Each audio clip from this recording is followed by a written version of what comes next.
Hello everyone, आज हम सीखेंगे पास्ट परफेक्ट कंटीन्यूअस टेंस का अफर्मेटिव सेंटेंस। तो पास्ट परफेक्ट कंटीन्यूअस टेंस की पहचान है जिन वाक्यों के अंत में जिन वाक्यों के अंत में रहा था, रही थी या रहे थे, रहा था और समय भी हो, तो वह वाक्य पास्ट परफेक्ट कंटीन्यूअस टेंस होता है। तो पास्ट परफेक्ट कंटीन्यूअस टेंस को हम कैसे पहचानेंगे? जब हिंदी का शब्द रहा था, रही थी, रहे थे या रहा था और समय भी हो, तो वह वाक्य पास्ट परफेक्ट कंटीन्यूअस टेंस होता है। उदाहरण के लिए वह सुबह से किताब पढ़ रहा था।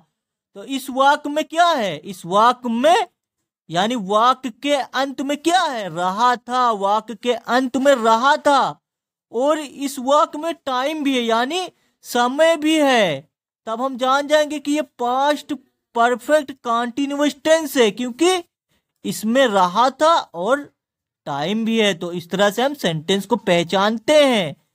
तो अब हम सीखेंगे पास्ट परफेक्ट कंटीन्यूअस टेंस का रूल्स। तो सबसे पहले इसमें क्या लिखते हैं? सबसे पहले इसमें हम लिखेंगे सब्जेक्ट। तो सबसे पहले सब्जेक्ट और सब्जेक्ट के बाद हमें हैड बीन का प्रयोग करना है, यानी सब्जेक्ट के बाद हमें हैड बीन लिखना है और उसके बाद वर्ब में आईएनजी। तो उसके बाद वर्ब में आईएनजी प्लस ऑब्जेक्ट, प्लस यहां पर हम ऑब्जेक्ट लिखते हैं प्लस ऑब्जेक्ट। तो सबसे पहले सब्जेक्ट, उसके बाद हैड बीन लिखना, उसके बाद वर्ब में आईएनजी, उसके बाद ऑब्जेक्ट और ऑब्जेक्ट के बाद अदर वर्ड के बाद फॉर सिंस, यानी फॉर या सिंस का प्रयोग करेंगे। यानी समय के लिए हमें फॉर का प्रयोग करना है और सिंस का प्रयोग करना है।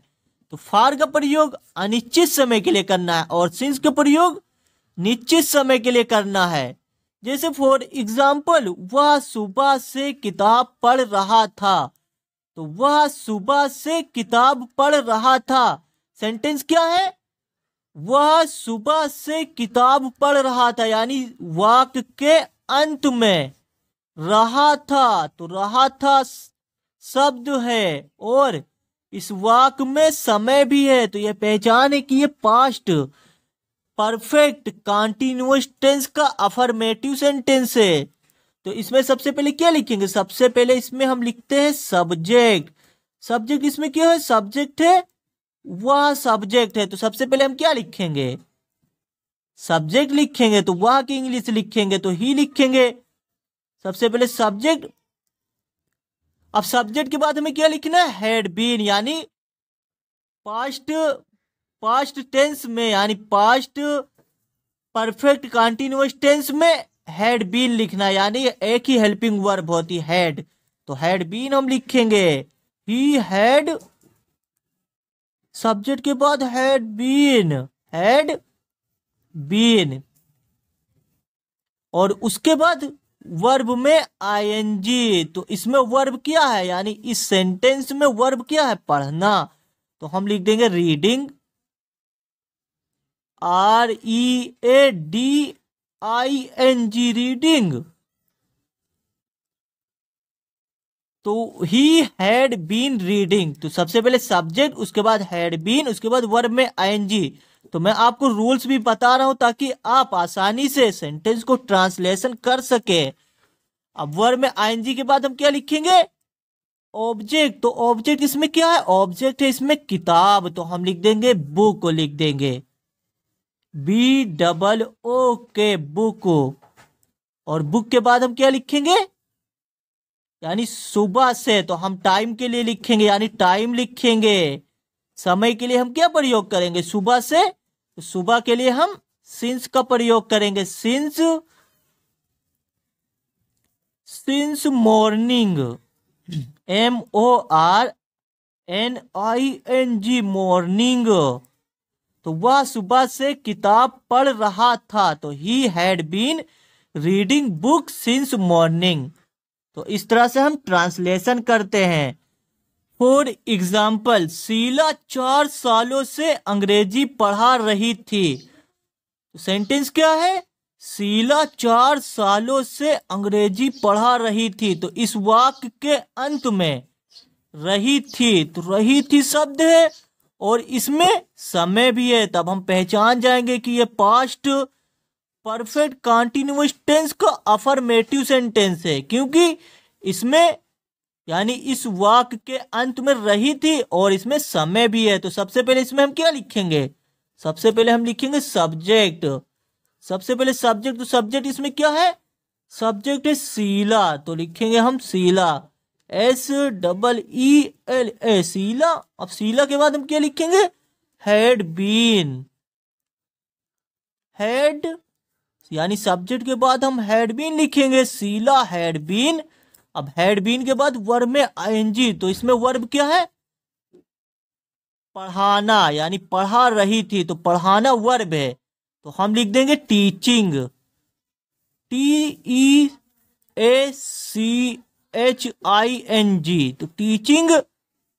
तो टीचिंग के बाद क्या लिखना है? टीचिंग के बाद लिखना है हमें ऑब्जेक्ट। तो ऑब्जेक्ट इसमें क्या है? अंग्रेजी, तो हम लिख देंगे इंग्लिश।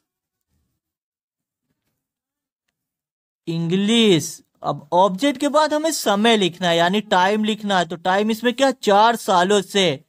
तो हमें किसका प्रयोग करना है? फार का कि सिंस का? तो इसमें हमें फार का प्रयोग करना है, क्योंकि यह अनिश्चित समय है। तो फार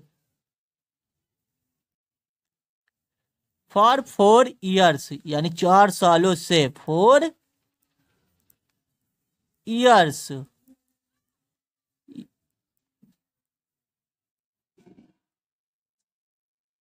फॉर 4 ईयर्स। तो शीला 4 सालों से अंग्रेजी पढ़ा रही थी। तो Sheela had been teaching English for 4 year. तो इस तरह से हम ट्रांसलेशन करते हैं। फॉर एग्जाम्पल, तुम 2 घंटे से सो रहे थे। तो लास्ट में क्या है? रहे थे और इसमें समय भी है। तो ये पहचान है कि ये पास्ट परफेक्ट कंटीन्यूअस टेंस का सेंटेंस है। तो सबसे पहले क्या लिखेंगे? सबसे पहले हम लिखेंगे सब्जेक्ट। तो सब्जेक्ट है यू, हम लिखेंगे यू की इंग्लिश सबसे पहले, यानी तुम की इंग्लिश सबसे पहले, तो यू। अब यू के बाद हम लिखेंगे हैड बीन, यानी सब्जेक्ट के बाद हमें हैड बीन लिखना है, हैड बीन। और हैड बीन के बाद हमें क्या लिखना है? हैड बीन के बाद हमें वर्ब लिखना है। तो वर्ब इसमें क्या है? सोना, तो ये लिख देंगे हम स्लीपिंग। स्लीप मीन्स सोना, हम ING जोड़ देंगे, ING, स्लीपिंग। तो यू हैड बीन स्लीपिंग। अब इसमें कोई ऑब्जेक्ट तो है नहीं, तो अब हमें समय लिखना है। तो समय के लिए हम क्या लिखेंगे? यानी 2 घंटे से। तब हमें क्या प्रयोग करना है? फार का प्रयोग करना है, क्योंकि इसमें कोई करेक्ट टाइम नहीं है, यानी यह अनिश्चित समय है। तो हम लिखेंगे फार 2 आवर्स, 2 घंटे से, आवर्स। तो तुम 2 घंटे से सो रहे थे। तो you had been sleeping for 2 hours. तो इस तरह से हम ट्रांसलेशन करते हैं। तो I hope past perfect continuous tense का अफर्मेटिव सेंटेंस आप आसानी से सीख चुके होंगे।